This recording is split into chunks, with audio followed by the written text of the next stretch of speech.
Hello everybody, welcome to our webinar, Is the Billable Hour Slowing Down Innovation? Thank you so much for your time today. I know it's Sunday everywhere and I really appreciate that you are participating today. This webinar, as well as parts in the series, were brought to you by LegalTrek. And let me a little bit introduce myself for all of those new faces today. My name is Ivan, and I'm the CEO of LegalTrek.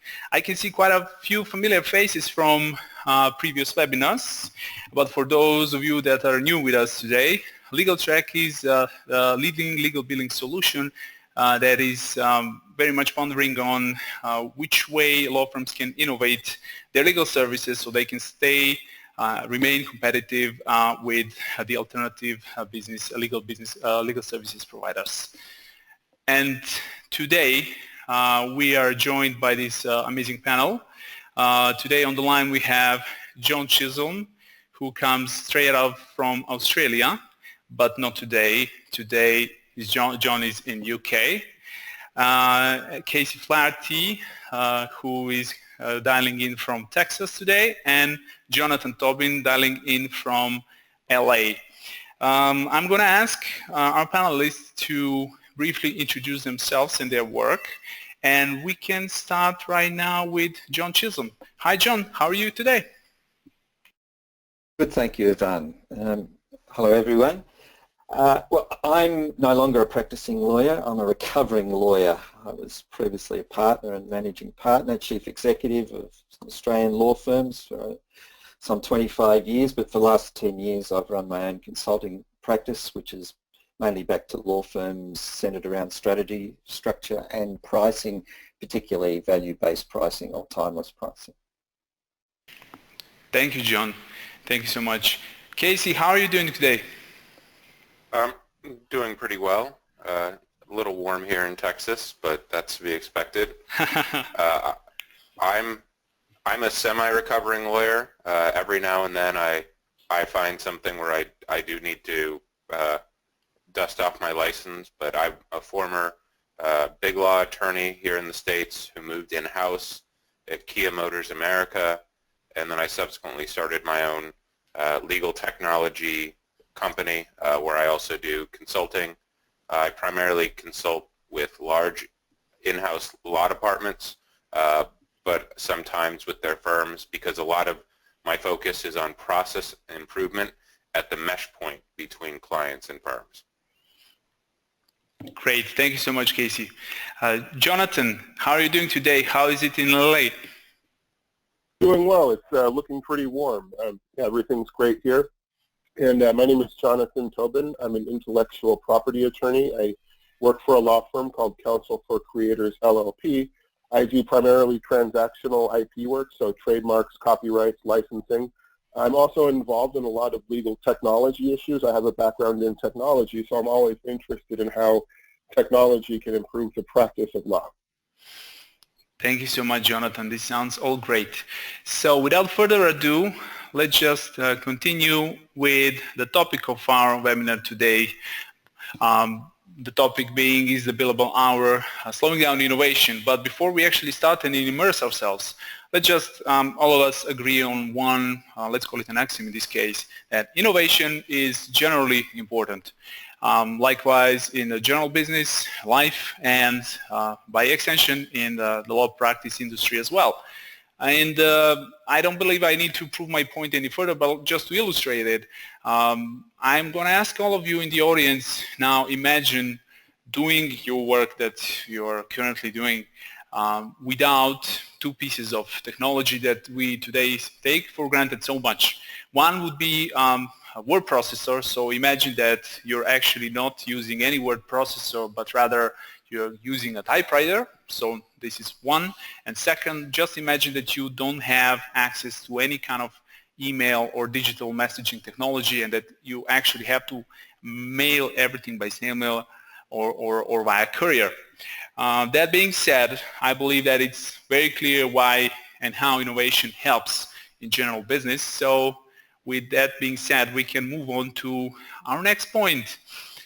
And before, again, we start, I would like all of you in the audience to do one small thing right now, and that is to imagine, just imagine last time when your law firm or you inside of your law firm or law practice have done something innovative. With that being said, I'm going to open up one poll. Now, the thing that you imagined, what did you do to innovate your law practice? So the results are up, as you can see. And let me just, with this point, move on to our panel. And I'm just going to ask each of you by name, John, Casey, and Jonathan, just to briefly comment these results. John, can you tell me, how do you feel about this poll and the results here? Yeah, that's interesting, but it probably doesn't surprise me, Ivan. And the other panel members are probably much more competent to talk about new technology and technological innovation. I suppose where I see it and define innovation in law firm is not just about, I mean, it's great to have technology, but I just think, if not now, certainly in the future, having access to great technology won't necessarily be a competitive advantage or a differentiator. It'll just be a table stake shift.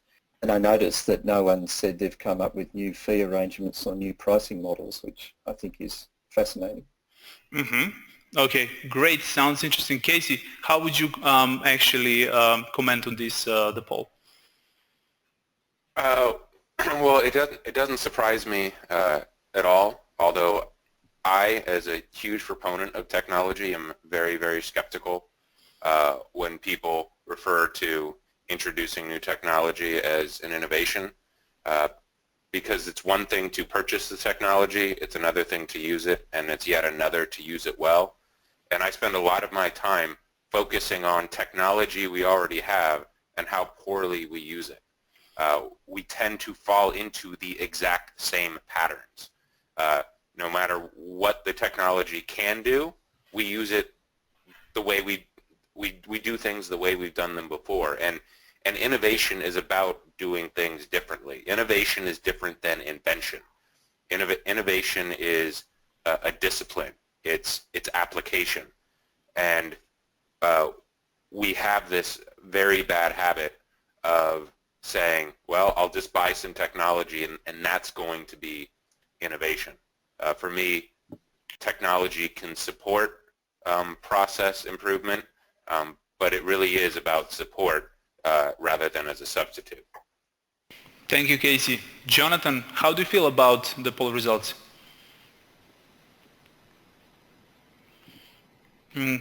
Just to check if Jonathan can hear us now. Okay, yes. Hold on. Yeah, it's interesting. It's interesting because it sort of tracks what I would see as the level of difficulty in achieving innovation. So, like the other panelists have mentioned, just acquiring technology is good. It's a good first step, but the main step, I think, what really causes innovation is to take that technology and create a new business model. In fact, I would say almost to approach it in a reverse order. Start with a new business model and work backwards to see what technology can support that new business model. To me, that that sort of generates more innovation. Mm-hmm. Sounds great, and thanks so much for these answers and comments on the poll that we just cast right here. Before we dive in and immerse ourselves deeply into discussion based on the questions that we received and the questions that our audience can also type in now in their chat boxes, I'm just going to ask each of you to answer, but this time you already mentioned this in your comments on the poll, but if you can sum it up in one sentence. John, I'm going to start with you. How would you sum up what do you feel innovation is? Well, I think innovation is a new business model, a paradigm shift, as I said, and I agree with the other panelists that technology is often not being used innovatively, but it's being used to, I think, to prop up often existing business model rather than looking at new ways and different ways of doing things. Sounds great, John. Thank you so much. And Casey? Yep. Again, for me, innovation is doing things differently. And innovations are not necessarily always good, and they don't always work out. But they are about actually modifying behavior and changing results. And if behavior is staying the same and results are staying the same, it's not innovation, even if it looks different at a superficial level. Thank you, Casey.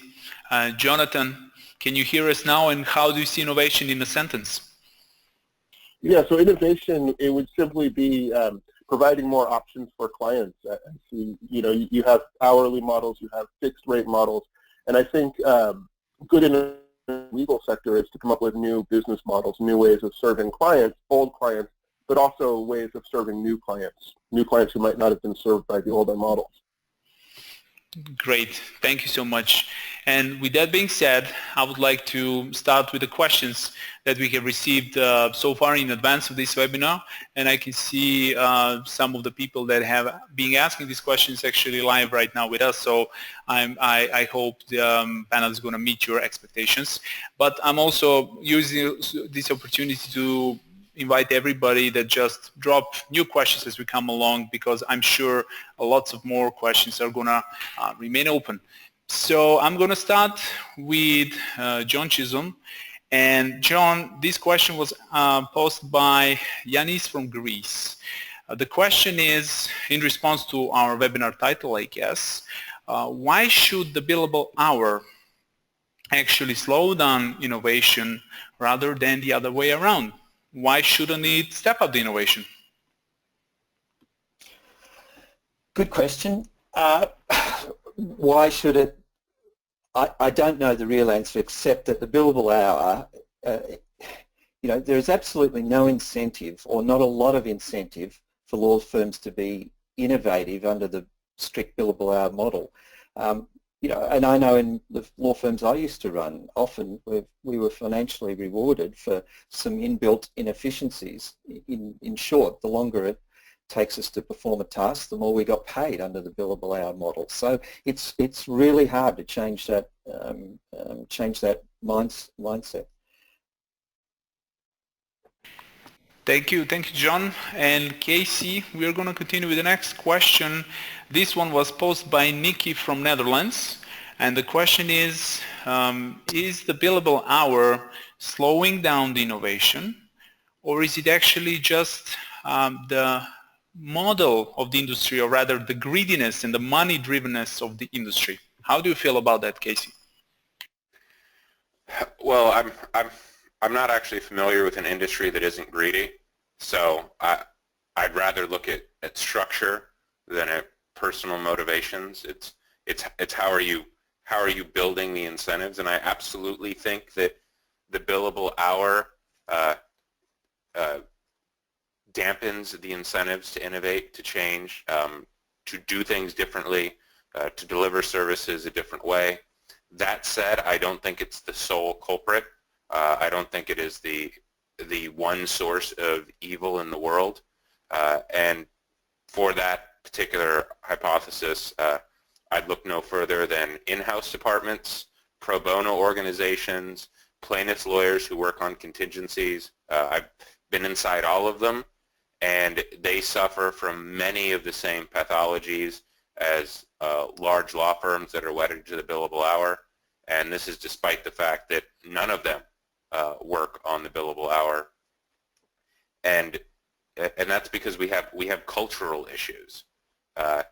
It might be that the billable hour has a big impact on that culture, but it's not to say that if we got rid of the billable hour tomorrow, suddenly everything would change. If we got rid of the billable hour tomorrow, things would stay very much the same until we change them. And so I don't think that's so much about greed, although certainly a piece of it. It's about culture, of which the billable hour is just one piece. Thank you, Casey. And Jonathan, just before we move on to your first question, I just want something that Casey just said move me to basically give me a real good intro to what I'm going to say about right now. So Casey said there is no industry that is not greedy, and actually this is a good good part of it because it should propel us to do things. And the other thing that Casey just said is removing simply billable hour won't just do miracles. It is us that we actually have to do something. So just to give a little bit of a break here, how we at LegalTrek see innovation. And this is basically something that you have a link here, and I'm happy to send you the link after this presentation to everybody who is with us today. But in my piece on LinkedIn, I actually described how we see innovation, and that is innovation is not some finite act, it's not one change, as also our panel mentioned today with us. It is essentially a continuous process, a loop that signals problems and gives you deeper information about how you can address these problems in a sense. And further, after you have addressed these problems, how you can in the future point and your new opportunities. So when we talk about this topic, if the billable hour actually impedes innovation or encourages innovation, the basic question is if the billable hour actually does anything for this process that we have just described.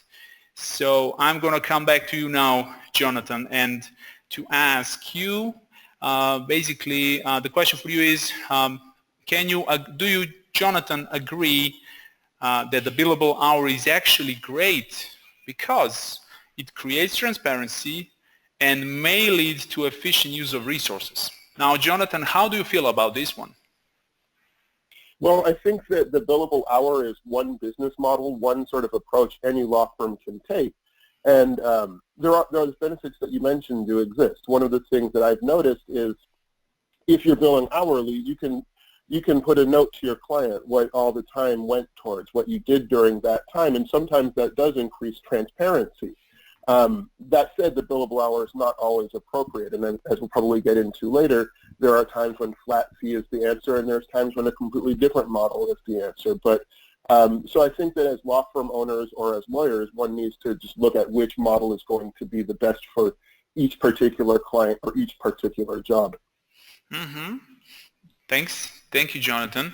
And we have questions from audience. I'm just going to briefly stop here with the questions that we have put on our menu. So Larry asks about the innovation itself and where does the innovation come from. So I'm going to put this question to all of you. We're going to start with John and move to Casey and finally to Jonathan. So the question is from Larry, says, won't real innovation in delivering legal services actually come from, not from the old industry, but from the startups that are working from a clean slate and with a new business model in mind? John, can you basically address this question? Do you feel only startups can innovate, or can maybe also the old models innovate? No, I think anyone's capable of innovation or new ideas. And some of your audience may have read the book Stephen Johnson, where good ideas come from. And I think good ideas, innovation favours the connected mind. And I think that certainly in my experience, the firms, both the incumbent law firms and the disruptors and the startups, innovation has tended to come from within, from a group of people or a leader or what have you. I mean, to buy in innovation or get a consultant or to sell us innovation, I think has very limited effect. I think the usefulness is very limited. So I think it's got to come from within, and then it's got more chance of sustainable ongoing success, in my view. Mm-hmm. Thank you, John. Casey, how do you feel about this one? Where can innovation come from? I have to agree. It can come from everywhere. The large incumbent players have a lot of intellectual capital and, in theory, a lot of financial capital, and a genuine need to change, and they can drive a large amount of innovation. It doesn't mean it will solely come from them, and I'm very excited about the new entrants to see what they can do. But we have lots of examples of large incumbents innovating but not taking advantage of them. Kodak is the greatest example of that. They invented a lot of the technology that would eventually eat their dominant market position. But we've also seen major companies completely transform themselves and come to market with a lot of innovation. Apple isn't a new company. IBM isn't a new company. They've had several identities over time, and that, both were supposed to be dead and buried because their business models just didn't work. So large incumbents can innovate. It's not easy for them. I don't expect the AmLaw 100 10 years from now to look exactly like the AmLaw 100 today, and I do think who innovates and who doesn't will have a role to play in that. But I also am not one of those who thinks that the death of big law is imminent or that big law is incapable of innovation. Thank you, Casey. Jonathan, so how do you feel about this question?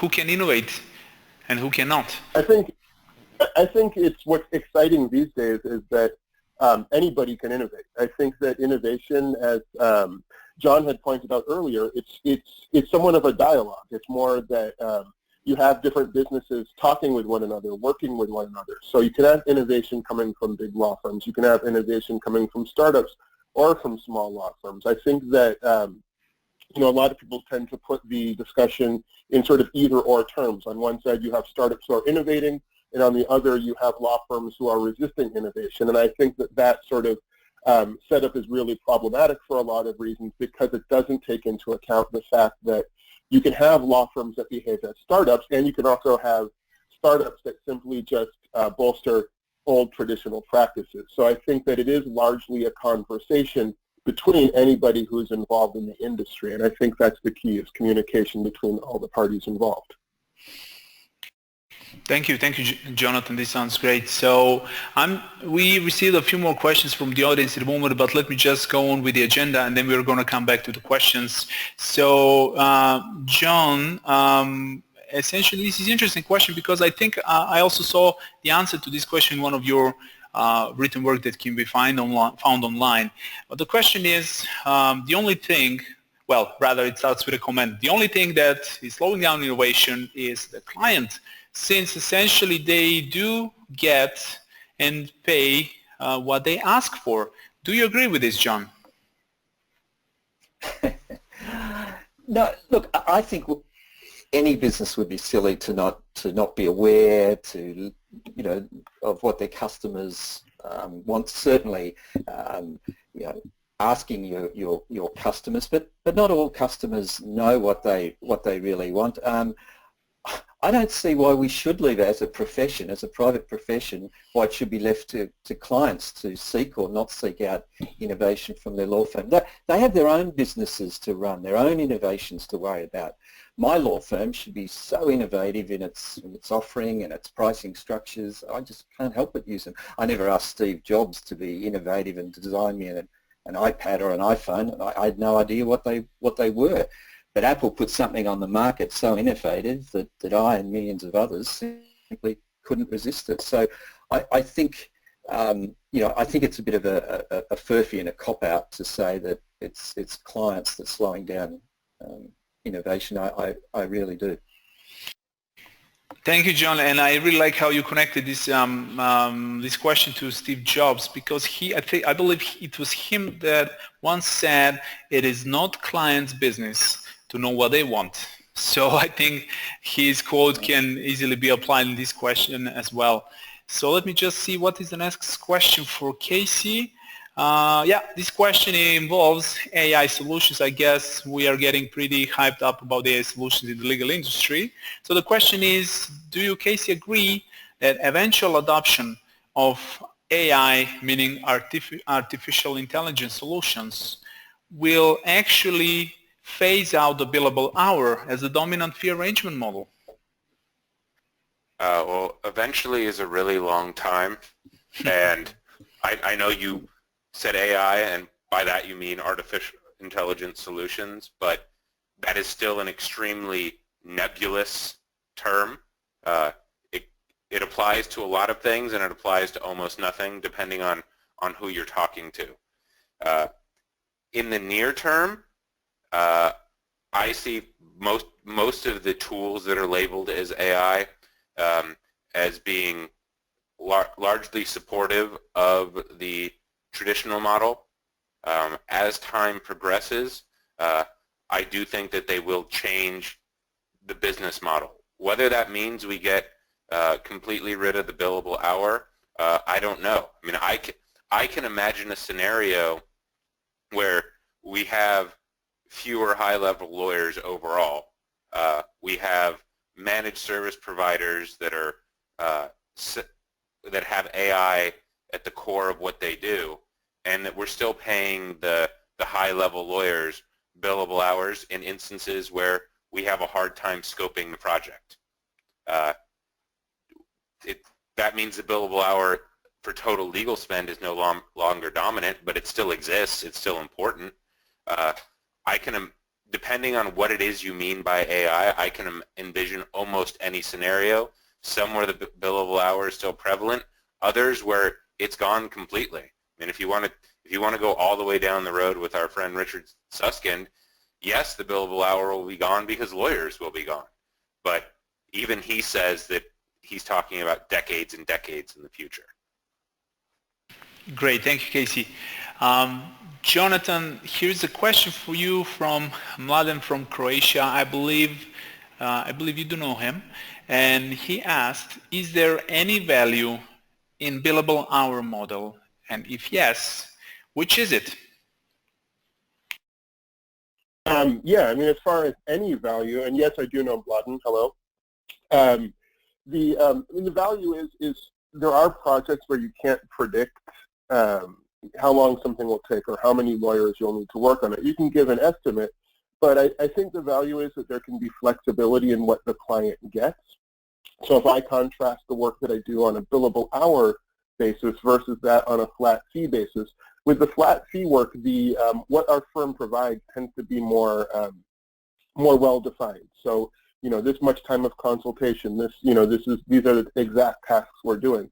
For some clients, they actually prefer the open-ended nature that they can get more or just get what they need, and in a way they can sort of control the spend. A lot of times they consult with us on various legal issues, so having the ability to choose how much time or choose how much resources they want to use, being fully aware that everything's being billed, I think that can be helpful in some cases. And I think as lawyers, the key thing we need to do is just communicate. I found that that's really the differentiator. Communicate what's being billed for and try to give a good estimate of what things are going to cost. And if that estimate changes, make sure that the client is aware of that. So if those rules are followed, I think yes, the billable hour can benefit clients. Thanks, Jonathan. Sounds great. So, John, I actually gonna pose you one question that we just now received from Nicole during our chat, because I believe this is an interesting question that falls down into your domain. So, Nicole asks, what do you feel about billable hours in relation to their effect on law firm competitiveness? Meaning, he clarifies, for example, do lawyers have to lower their rates, billable hour rates, in order to be more competitive, or should they try to compete in some other way? Look, I absolutely think they should compete in some other way. I'm not a fan of lowering rates or discounts or what have you, and I work with firms, and I hear what Jonathan says, and look, the billable hour will be around for a long time, as much as I personally don't like it, but I work with firms that everything they do, or the legal work they do, none of it is related to the billable hour. They don't price anything by the billable hour, and they have portfolio pricing, clawback arrangements. It's not just flat fees, event pricing, phase pricing, retainer fees, value-based pricing. So there's a lot of pricing alternatives out there that really are only limited by yours and your client's imagination. So, but I do understand. So that the billable hour will take a fair while to transition. It is changing, and it may always be around for some clients and some law firms. But I do think that more and more, and I think one of the fears of flat fees or fixed fees, of moving away from the billable hours that when I talk to law firms, is that the price has always got to be lower. It doesn't necessarily have to be lower. I work with firms whose clients, pay what may be a premium to get that certainty and predictability of fees, rather than how long's a piece of string or a wishy-washy estimate or range. So it doesn't have to be a lower fee. And in fact, I work with firms trying to focus on more the benefits they can give to their clients. And I think if you can focus on what benefits there are to your clients, the price can follow, and the price can go upwards, or at least stay the same, and that you can lower your own cost to serve and increase your profit margins, even if you're not increasing the price, by adopting innovative solutions, including technology. Yep, that's fair point. Usually they say that competing on a basis of a price is the worst strategy out there. So I can see how this relates to this question and to your answer. Casey, again, this is a question posed by Mitch Kowalski, who is in our audience today. Hi Mitch, how are you? Well, rather he starts with a comment saying that you do get what you reward, and that currently law firms reward billable hours. Once firms change their compensation model, and the way the people progress in firms, then they will get different results. Casey, what's your thought on this one? Well, naturally, I agree with Mitch. I tend to agree with Mitch on most things. That is absolutely true. You do get what you do what you get what you pay for, and what law firms pay for are more hours, so they get more hours. And I am completely convinced that the way that internal compensation is structured in law firms is a big contributor to lack of innovation. And it's not just the associates. It goes all the way up to the top. When your product is hours, you find ways to make more hours. And yeah, I wish I had some nuance or some way to tax in a different direction than the question itself, but I agree. Thank you, Casey. And here's a question for Jonathan from Anders from Denmark. The question is the following: do you believe it is the billable hour that is slowing down innovation, or is it actually the performance measurement system in law firms which is the problem? And then he proceeds to give an example, meaning if all equity partners would share their profit equally at the end of the year, wouldn't that let a firm maintain the billable hour model in place and still change the KPIs to focus on project development and innovation? Jonathan, can you help us with this one?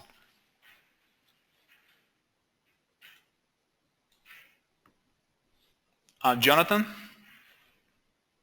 Yeah, to be honest, I'm not sure I understand the question completely. But I mean, what I'm hearing is that, obviously law firm revenue is going to be based on a large number of things, and so partner compensation is based on the profits from that revenue.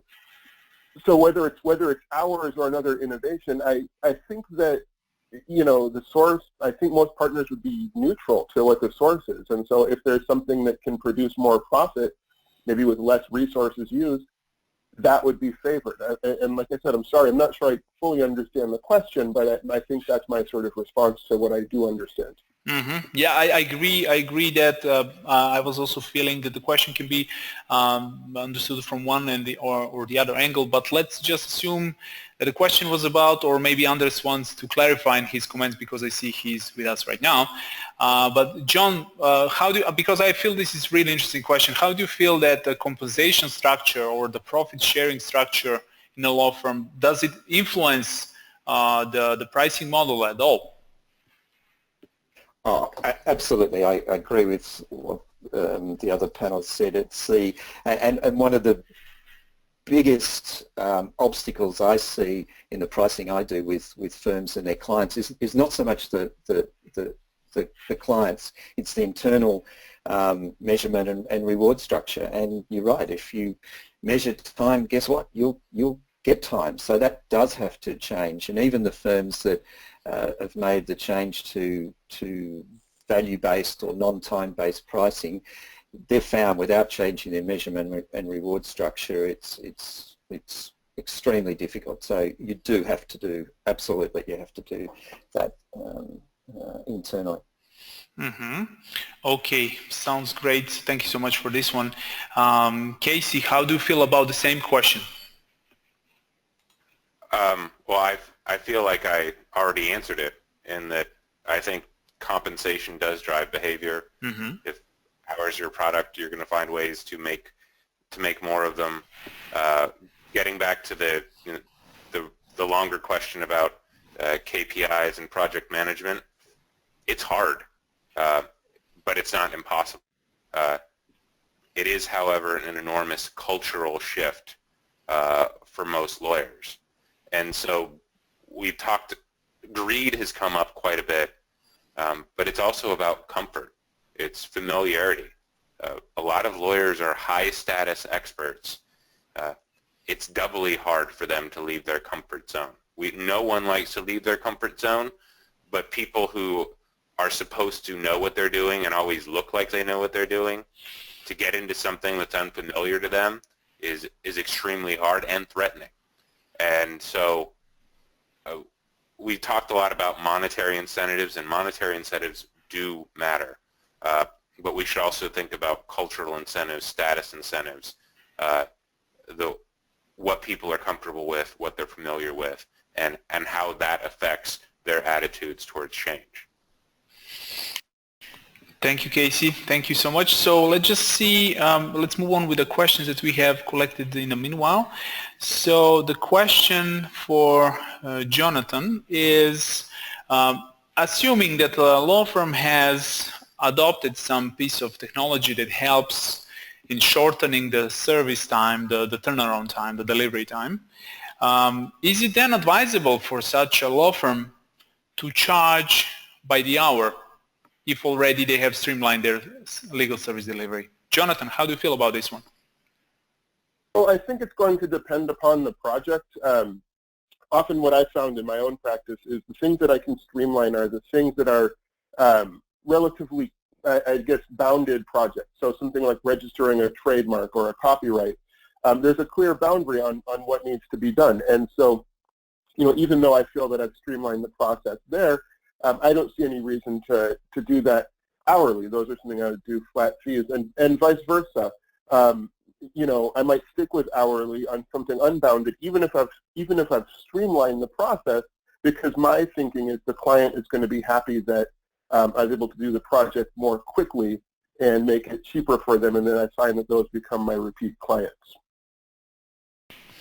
Thank you, Jonathan. Thank you. Sounds great. And I believe we are entering the final minutes of our webinar today, and I think we have quite a few interesting questions for the end. So I'm going to start with the first one, again sent from Andres from Denmark. He asks, do you believe a law firm can adopt a semi-billable hours model, or I guess a kind of a hybrid fee arrangement model, where repetitive legal work can be sold at fixed prices and non-repetitive and more professional, and here I believe a bespoke work, can be sold by billing hours? John, what do you think about this one? No, that happens, and it certainly does, but I think, as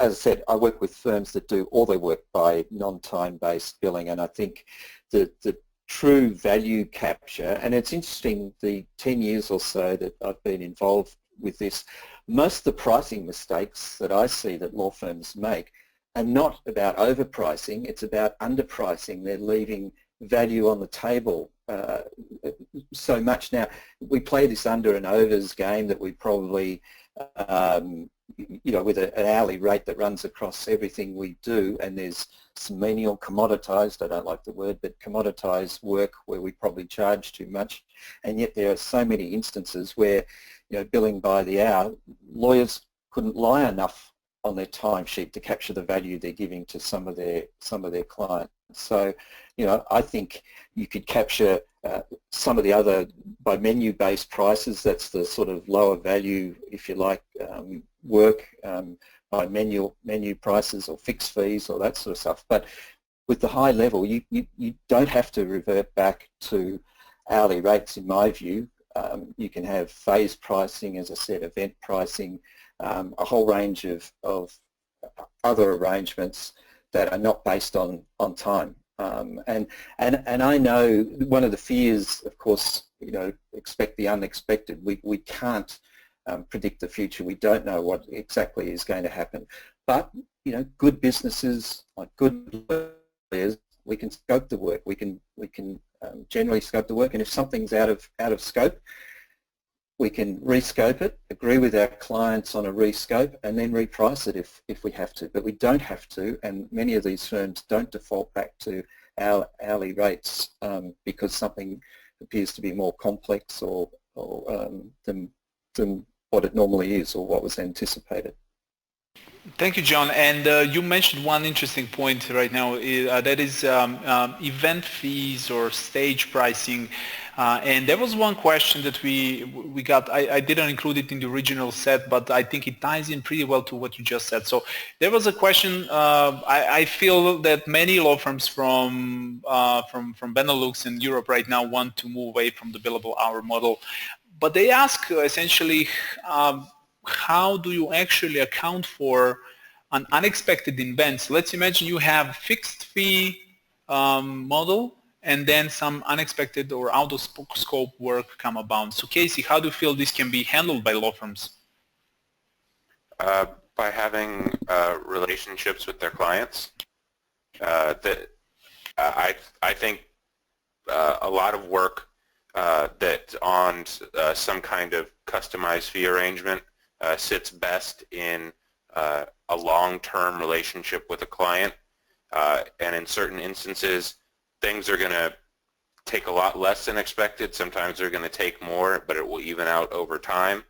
The other is you have a change order process. Sometimes things really are surprising and you can have a change order. So the billable hour is extremely flexible. I mean, it has merits, and that's one of them, but people can be flexible, and clients do understand when there's a change order. You also can handle a lot of those issues when you're doing things like holdbacks and success fees. You can recognize in that subjective judgment that the firm has done more than was originally scoped. So there are a number of ways to handle it that don't necessitate the billable hour. Okay, great, Casey. Thank you so much for this one. And for the very end, I think there is one question from audience that again reverts to artificial intelligence. And there is a final question that I am going to ask all of you to answer, because I think it's very interesting for everybody in the legal industry to know. But first, Nick asks, or rather comments, that the AI right now seems to be most active in the contract review field.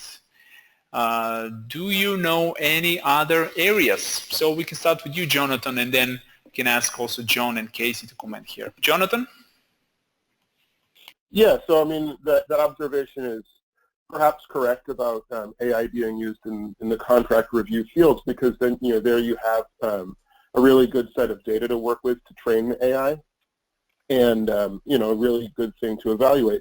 But I could see it being used in other areas. A close friend of mine is actually, he's an AI programmer, and we talk about this issue a lot, and, we've been talking about things like, you can take something simple like, potential legal argument and see, look at how it might affect decision-making by judges, like if you put certain cases or certain sort of references in emotion. Does that make a difference? It's more complex because I think you have human evaluation there, and it's hard for AI to predict what a human being is going to do. So something like a contract, you can at least go through, and what I've seen with a lot of the AI systems as applied to contracts is it simply evaluates whether certain clauses are present or not, and how much they vary from the mean clause.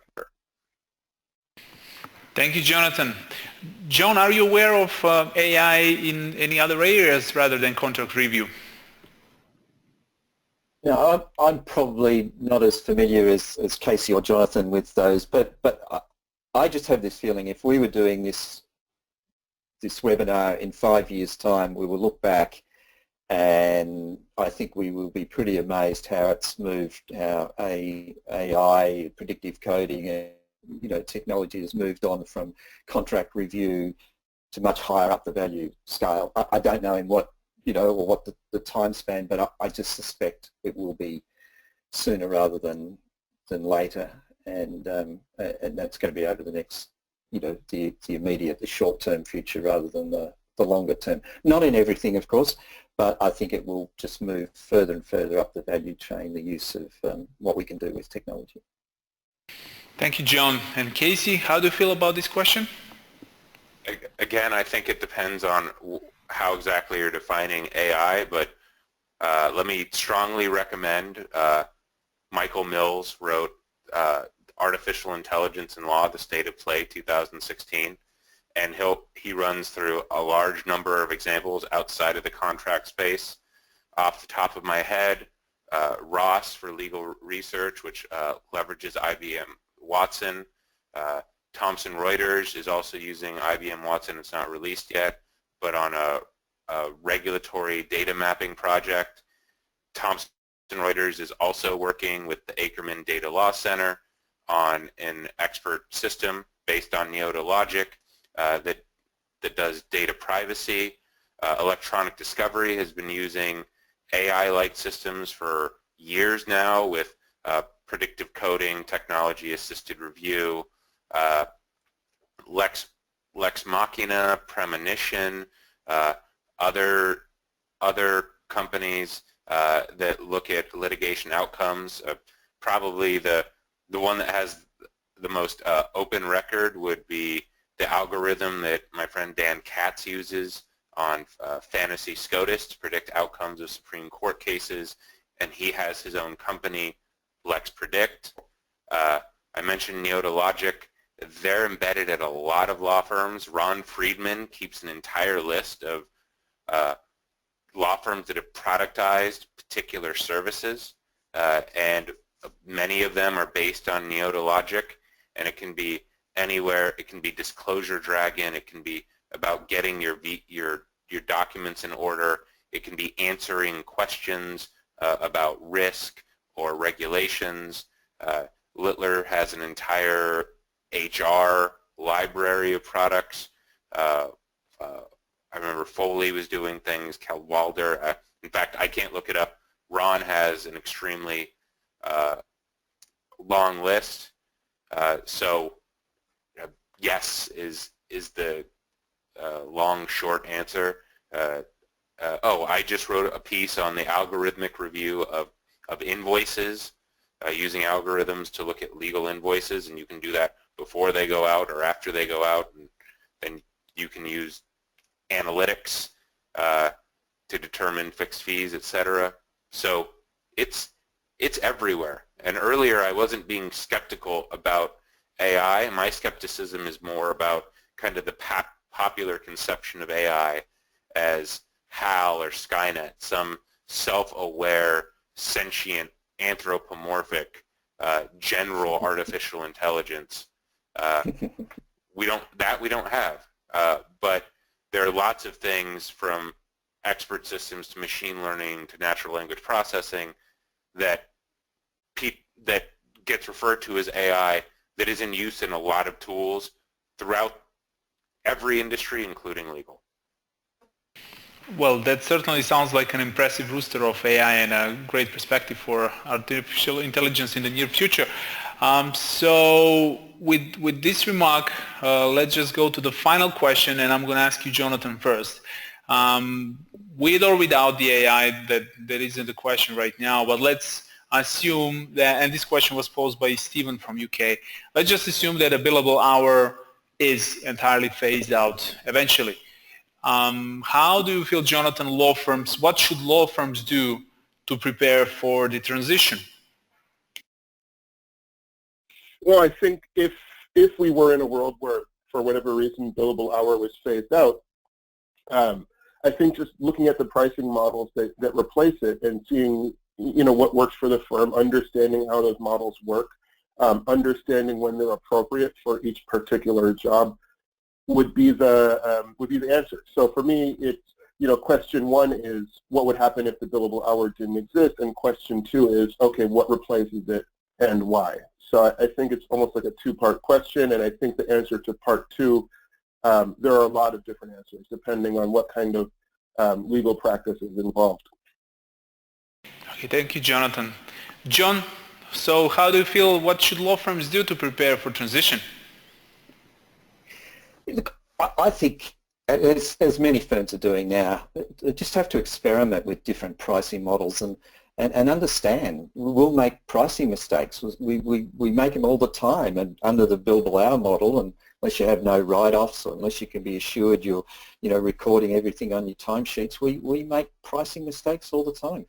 Moving away from the billable hour is no longer some theory or pipe dream, and it's really only the professions, and a decreasing number, although still the majority of the professions, that still bill by time. The rest of the business world is never billed by time. So we can learn pricing skills from other industries. We can observe the hundreds or thousands of professional firms, including the law firms that don't bill by time, and we can read books, as Jonathan said, so we can understand. I think if you're in any private business that wishes to make a profit, then we should make pricing a core competency in our firm. And I don't think the P word, the pricing word, was not something I grew up on. And hourly rates are not necessarily prices. So I think we have to be, most of our clients are better pricers than what we are in our firm. So we've just got to make pricing, I think, and many firms are, a core competency. Yeah, that sounds, I agree with you, John, but I just try to stay neutral in this discussion so far. And Casey, so basically the question is the same. So final thoughts for this webinar today. What do you feel law firms should do to actually have a successful transition? To me, they need to start thinking in systems. Good lawyers are not scarce. They're necessary, but they're not scarce. What is scarce are good systems for delivering legal services. Systems are much more predictable than people, and so start thinking that way when it comes to pricing, project management, and practice innovation. And I realize I just reinvented my friend Toby Brown's P3 initiative, so I should give him credit for that. He has a group here in the States called P3 that is focused on those three things: pricing, project management, and practice innovation. Systems. Those are a big part of what we need to innovate around, and that's true whether or not the billable hour goes away, but it will certainly put law firms in a much better position if the billable hour goes away. Thank you, Casey. Thank you, everybody. Thank you, John. Thank you, Jonathan, for spending your time with us today. I also want to take this opportunity to thank to everybody who joined us live. And what is coming next is that all of you who have been with us today and all of you who have registered, you're going to receive the email with a video link to this webinar. And we have lots of good questions that still remain unanswered and unaddressed during this webinar. So we are going to send the answers to all remaining questions with thoughts about each of them. And of course, we're going to send you rather soon invitation for our next webinar.